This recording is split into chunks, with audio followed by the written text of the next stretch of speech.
So good afternoon, everyone. So in this work, we try to develop in real-time in sensor slope level crossing sampling for the key sampling point selection for the wearable and IoT sensors. Those wearable and IoT sensors, they're super low power. They're powered by a small battery. So that's the challenge. Okay, so let's get started. So since it's the sensing interface technology, the primary challenge in the sensor interface is that we want to collect too much information, but we have a too limited battery supply. Second is that we wanted a high speed and high accuracy sensor, but we only have limited memory and limited computing resource. And the third one is that we wanted the sensor to be always on to continue to perform continuous monitoring, but also we wanted the sensors to react quick and have a real-time response. So this is really hard. So one of the popular solution will be that how about we put things on the cloud? If we put things on the cloud, there's another trade-off that is if we send all the raw data to the cloud, the power for the wireless communication device will be huge. Well, if we don't do that, if we keep the data in local and we process it at the edge, we will have a high computing overhead for local processing, and we should also power hungry. So those are the problems.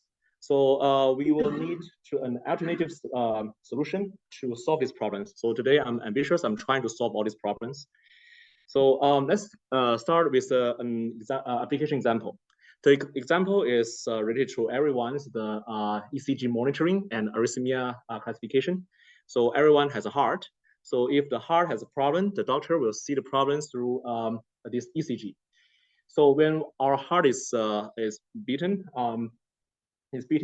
so the contraction starts as the sinus, which is the top left of the atria, and then it will conduct to atria, and we will have a P wave. The P wave is from sinus to atria, and then it's going to be the ventricle depolarization, which gives us the QRS wave, and then followed by the ventricle repolarization, which will give us T wave. So the basic idea how to measure if the heart is healthy or not. So we measure the key fiducial points. Fiducial points means the onset, peak, and the endpoint of each QRS waves. For example, a healthy heart should have a heart rate that's an RR interval between 60 to 100 per minute. So the TR interval measures the conduction from sinus to atria.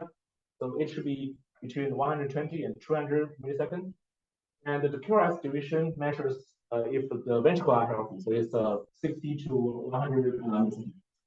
So the key idea of performing this kind of arrhythmia classification is to detect the fiducial points in real time when we are sensing the ECG signal. So which is hard. So how should we do it? So our goal is to find the fiducial point, and we want to generate less data, and we want to save power, and we want to avoid noise. So this is the challenges. So here's the basic idea. So you know that this is a Nyquist sampling. So when we have a waveform, we can use the fast clock to sample it at least twice of the bandwidth. And at each sampling, we will generate a multi-bit digital signal. So that's it, maybe 8 bits, maybe 10 bits. So this is the Nyquist method. The Nyquist method has a problem because if you want to sample, sense the biosignal are sparse. So we will waste a lot of samples. So a lot of points are wasted. So another solution will be level crossing sampling. So we set thresholds. So each time when the signal is crossing the threshold, we record whether it is rising or falling.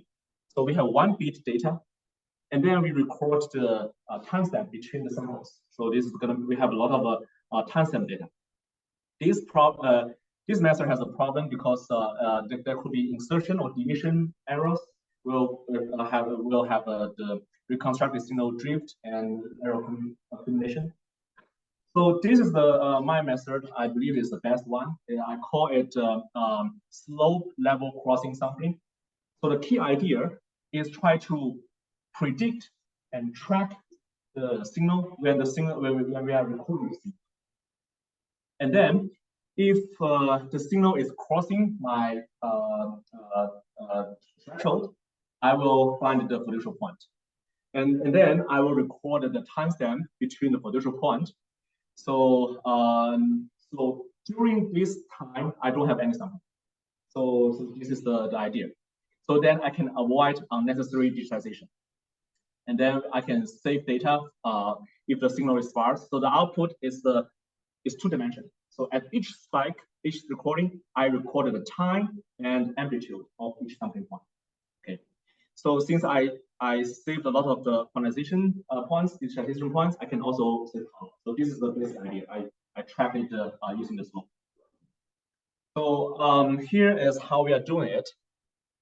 So first, I will measure 2 sampling points, and then measure means I sample it and then I digitize it. So I have digital value of these 2 points. I can make a prediction, and of course, my prediction cannot be 100% correct.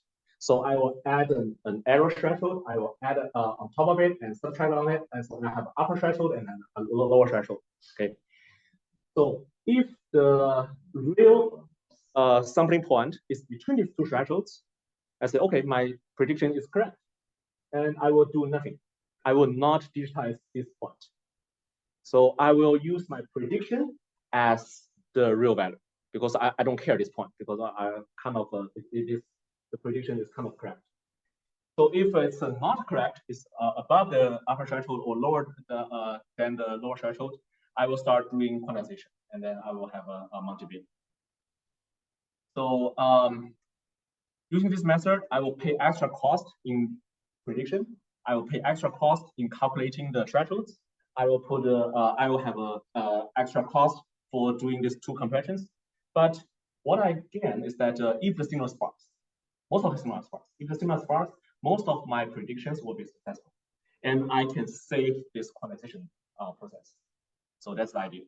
So we can save power, we can save data. So here is the input, and then the thresholds, and then the output. So the difference is that now I have a 2D output. I have an amplitude, I have the time. And then it combines the advantage of Nyquist sampling and level crossing sampling.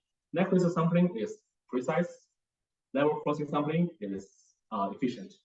So now it is multi-bit, it's precise, and it is sparse, it's efficient. So I saved I combined these 2 advantages at once. So to implement it on circuit, we simply modify the success approximation ADC. So this is a SCR ADC. The idea of SCR ADC is that this is my sample. I'm using a binary search. I first compare to half of the reference, and then a quarter, and then 3/4 until we reach the resolution. So here I can just modify the SR logic with the prediction logic with the help of the data, and then I have 2 outputs. So now I have a 2-dimension data, the time and the digital value. So each time I also using the predict logic to generate the reference to compare. So now the output is synchronous but non-uniform. So each output is at the certain clock rate, but it is not every clock rate, every clock edge. So and also we proposed the 2 additional filters. The first one is the neighbor amplitude filter. So if the signal has a very low amplitude but high frequency noise, I can use the window to remove all the points in the window. So this is the neighboring amplitude filter. So these are 2 exceptions. And I have a slope filter. The slope filter is removing the high amplitude but the low frequency based on wonder. Okay. So I calculated the slope difference. Then if the slope difference is too small, I think, okay, so this one is not necessary. And I can use a straight line to represent it. So performance evaluation. So this is an example. I have a square wave after low pass filter. So you see that we have straight lines and we have small details. If I use Nyquist sampling, I will have a lot of unnecessary points horizontally. Horizontally. If I use level crossing sampling, I will have lots of unnecessary points vertically. But to use my method, you can see that I pick up all the key points. I keep the detail, and I skip the line. So it is very efficient. And also, we can adjust the data. So these two plots So this data is 15 millivolt. This data is 5 millivolt. So if we can use a small data to get more detail. So this is some power analysis. So the conclusion is that it is scaling down friendly. I moved the analog power to digital. So I don't use comparators that often. So we fabricate a test chip, and then we test it using FPGA. So this is the testing result. You see that we have a 25 millivolt and 15 millivolt delta to measure the ECG.